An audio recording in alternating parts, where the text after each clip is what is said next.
Renungan Harian Kamis 4 Maret 2021. Sekarang ia mendapat hiburan dan engkau sangat menderita. Bacaan pertama diambil dari kitab Nabi Yeremia bab 17 ayat 5-10 dan bacaan Injil dari Injil Lukas bab 16 ayat 19-31. Saudara-saudariku terkasih, satu kenyataan yang harus diakui bahwa makin berkembangnya teknologi bukan menjadi solusi untuk mengurangi angka kemiskinan.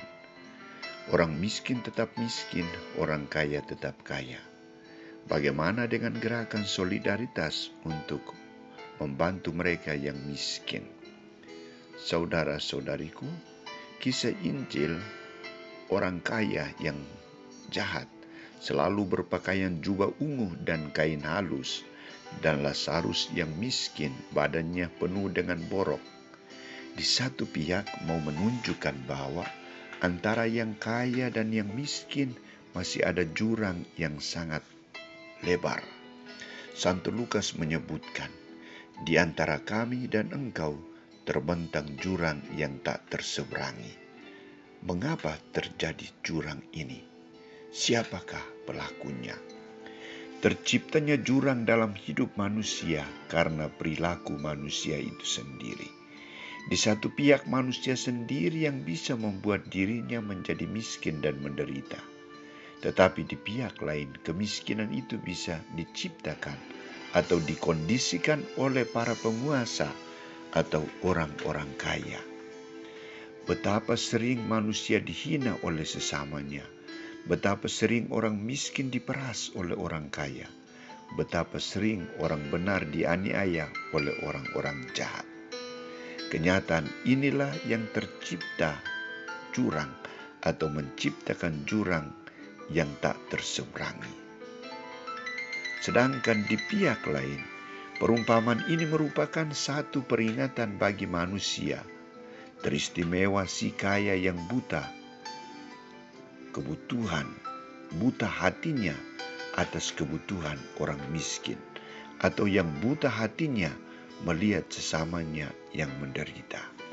Yang harus terjadi adalah orang kaya memberikan bantuan kepada yang miskin.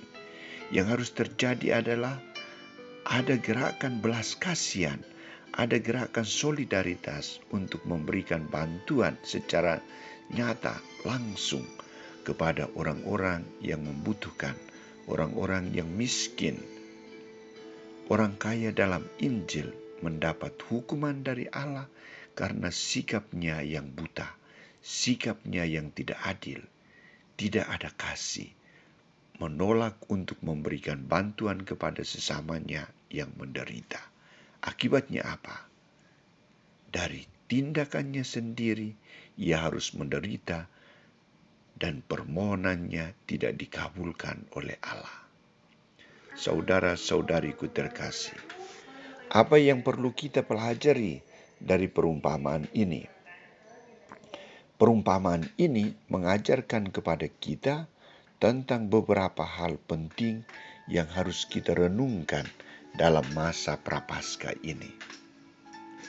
Pertama, kita diminta untuk tidak menjadikan harta, kekayaan sebagai senjata untuk menindas orang lain, sebab mengandalkan kekayaan akan menjauhkan kita dari sesama dan khususnya dari Allah. Kedua, hidup kita adalah anugerah yang sangat berharga dari Allah. Kita mendapat cuma-cuma dari Allah. Dan kita dituntut oleh Allah untuk membagikan anugerah itu kepada sesama yang membutuhkan, khususnya mereka yang berkekurangan dan mereka yang menderita juga dengan cuma-cuma. Ketiga, hidup kita di dunia ini merupakan persiapan untuk hidup di akhirat atau kekal. Allah akan memperlakukan manusia menurut tindakannya, pekerjaannya, selama hidupnya di dunia ini. Manusia yang tidak berlaku adil, yang miskin hatinya, tidak berbelas kasih, manusia yang malas akan mendapat hukuman dari Allah. Sedangkan orang yang berbaik hati, berbuat adil, berbelas kasih akan mendapat kebahagiaan di surga, dipangku oleh Abraham.